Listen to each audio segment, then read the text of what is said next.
दुर्ग जिले के जेवरा सिरसा चौकी से एक दर्दनाक हादसा सामने आया है। बिजली की सक्रिय तार की चपेट में आने से एक कर्मी की मौके पर ही मौत हो गई। मृतक की पहचान संतोष ठाकुर उम्र लगभग 50 वर्ष के रूप में हुई है। घटना के बाद क्षेत्र में शोक का माहौल है और स्थानीय निवासी बिजली विभाग की लापरवाही पर सवाल उठा रहे हैं।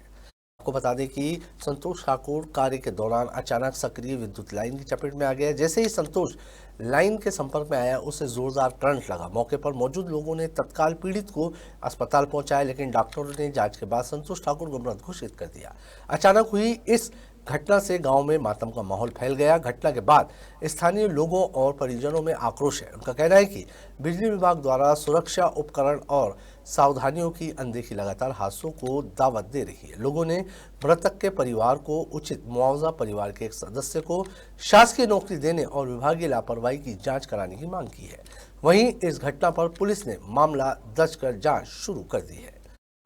दुर्ग जिले के जेवरा सिरसा थाना क्षेत्र अंतर्गत एक दुखद घटना सामने में आई है। इस घटना के बारे में अगर आपको बता दें तो एक आदमी की मौत हो गई है। इस मौत की घटना मिलते ही लोगों में, परिवार में आक्रोश का माहौल देखने को मिल रहा है और लोग जो है अब चक्का जाम जैसी चीजों को निर्मित कर दिया है। यहाँ पर पुलिस फोर्स की टीम भी मौजूद है, सरकारी विभाग की टीम है। सब डिवीजन कार्यालय के सामने का ये मामला है। आपको बता दें कि ये पूरा का पूरा मामला एक बिजली के विभाग से जुड़ा हुआ है, जो कि बताया जा रहा है लगभग 20 से 25 वर्ष पूर्व से ही संतोष ठाकुर नामक व्यक्ति जो इस सब डिवीजन में काम करता था और काम करने के बाद आज एक क्षेत्र पे काम करने के लिए गया हुआ था। उस दौरान में उसको बिजली के झटके पड़े और वो संतोष ठाकुर की मौत हो गई। क्या कुछ घटना है, सारी चीजों की बात करेंगे जी। 20-25 वर्ष पूर्व से ही यहाँ पर काम किया जा रहा है।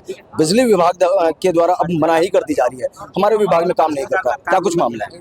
ये हमारे गांव का संतोष ठाकुर आज सवेरे ग्राम भड़गांव में वो बिजली का प्रॉब्लम ठीक करने गया था। पटेल लाइन में यहाँ का पटेल स्वयं उसको जाना था, लेकिन स्वयं न करके हमारे गांव के जो संतोष ठाकुर को भेज दिया। और वहाँ पे जैसे खंबे में चढ़ा, ये बिजली विभाग की घोर लापरवाही के नाम से कोई लाइट को चालू कर दिया और पोल में ही चिपक के खत्म हो गया। क्या लगता है यहाँ पर अगर सुरक्षा की दृष्टिकोण से बात किया जाए तो क्या कुछ सुरक्षा बिजली विभाग को देना चाहिए? सुरक्षा का दृष्टिकोण ऐसा है कि वो 30 साल से काम करता था। यहाँ कोई सुरक्षा का व्यवस्था नहीं है। बिना हेलमेट के, बिना दस्ताना के पोल में चढ़ा था। इसमें सीधा सीधा बिजली विभाग के साहब लोग की घोर लापरवाही है। क्या लगता है आज आप लोग चक्का जाम किए हुए हैं, आज एक संतोष ठाकुर की मौत हुई है, कल कोई और संतोष ठाकुर की मौत होगी, क्योंकि सुरक्षा भी यहाँ पर नजर में नहीं आ रहा है, साथ ही साथ पुलिस विभाग भी उनका साथ दे रही है। शुरू से इस तरफ आसपास ऐसी घटना होते रहता है, एक बार दो बार। इससे भी बिजली विभाग को लापरवाही होते जा रहा है।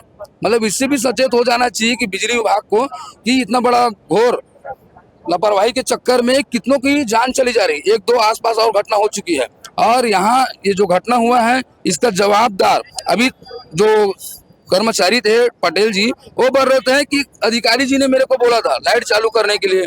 ऐसे अभी रिकॉर्डिंग में, मतलब कॉल में बात की। उसके बाद वो खुद बोले कि मैं ही चालू किया, मैं ही करवाया हूँ। तो इसका जिम्मेदार कौन है भैया? आके बोलो ना। मुआवजे की भी मांग, मुआवजे की तो सरकार तरफ से 4 लाख तो मिलेगा ही।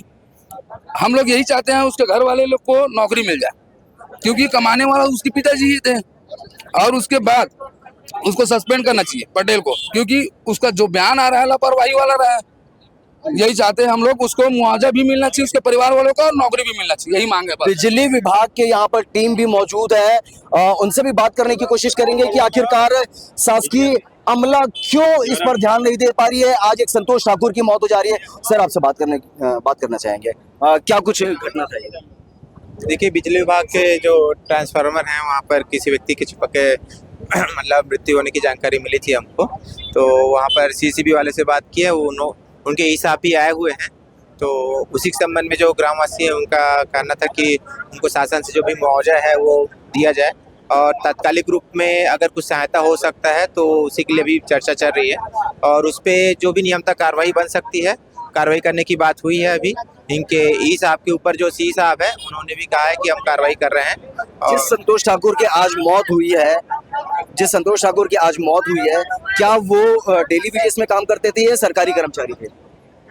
अब इसके बारे में तो जो सीसीबी के जो ई साहब हैं, है ना, वो ज़्यादा अच्छे से बता पाएंगे कि उनका रिक्रूटमेंट कैसा था कि नहीं था। क्या लगता है आपको कि इस प्रकार के जो काम करवाते हैं, कहीं ना कहीं अगर बिजली जैसे करंट वाले जो मामले रहते हैं, जो काम रहते हैं, उस पर सुरक्षा जो है वो प्रथम दृष्टिया नजर में आती है, मगर सुरक्षा के तौर पर कोई भी चीज जैसे कि हेलमेट हो गया, दस्ताने हो गए और भी अन्य चीजें होते हैं, क्या ये मुहैया नहीं करवाना चाहिए? कराना चाहिए, ऑब्वियस सी बात है। सुरक्षा सबके किसी भी मामले में हो, शासकीय कर्मचारियों की सुरक्षा सबसे प्रथम मतलब प्रायोरिटी में होना चाहिए। आपका शुभ नाम? कुलेश्वर नाथ कुटे, तहसीलदार दुर्ग।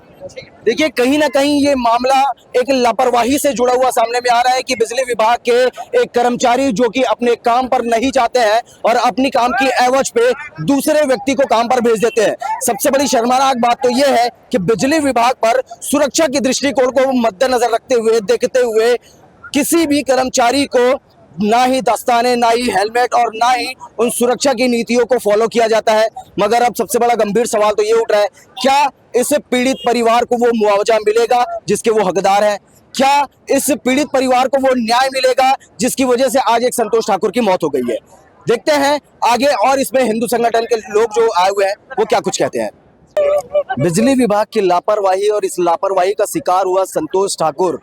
अभी हमारे साथ उस पीड़ित परिवार के लोग भी हैं, महिलाएं भी बैठी हुई है, उनकी धर्मपत्नी भी साथ में है, इनसे भी बात करेंगे। जी, क्या काम करते थे आपके? बिजली लाइन काम करते थे। लाइनमैन का काम? हाँ, कब से कर? बहुत दिन हो गए, 30 साल हो गए। 30 साल से कर? हाँ, डेली वेजेस से सरकारी? हाँ, नहीं डेली।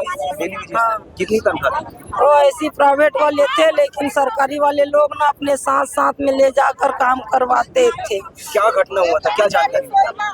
अभी तो मेरे को कुछ जानकारी नहीं हुआ। करंट में गए, खम्भा में चढ़े थे, सुबह बाप बेटा गए हैं, भाई लोग दोनों आए, पेटगांव जाना है बेटा, चल गाड़ी मोल लेके की से साइकिल सफर करते, वो जिंदगी पा आगे ओकर साइकिल में सफर कर।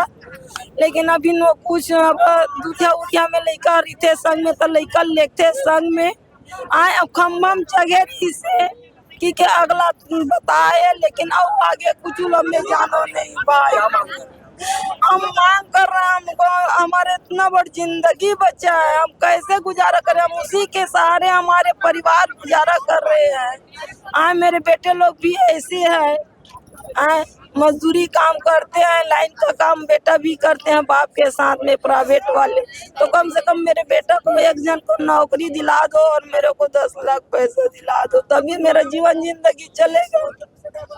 पीड़ित परिवार की ये मांगे हैं कि कुछ मुआवजा राशि मिल जाए और घर पर एक सरकारी नौकरी मिल जाए। कहीं ना कहीं ये जो मामले हैं, ये जो मांगे हैं, ये उन परिवार के दुख को कम तो नहीं करती, मगर दुख को सहने के लिए एक हिम्मत जरूर दे देती है। आगे सरकारी विभाग के इस पे क्या कुछ कहने रहते हैं, वो सारी चीजें अन्य तस्वीरों के माध्यम से दिखाएंगे। अभी हमको ये जानकारी मिली है कि जेवरा सिरसा थाना के अंतर्गत एक भटगांव गांव है, वहां पर एक आदमी बिजली बनाने चढ़ा था और वहां पर उसकी करंट लगने से मृत्यु हुई है। इस संबंध में हम अभी जांच कर रहे हैं और गांव वाले भी आंदोलित हैं। इस संबंध में बिजली विभाग और तहसीलदार आए हैं, बातचीत कर रहे हैं। अभी क्या मांग है इनकी? अभी उनकी मांग है कि उनको सहायता दी जाए, उनको सहायता राशि प्रदान की जाए।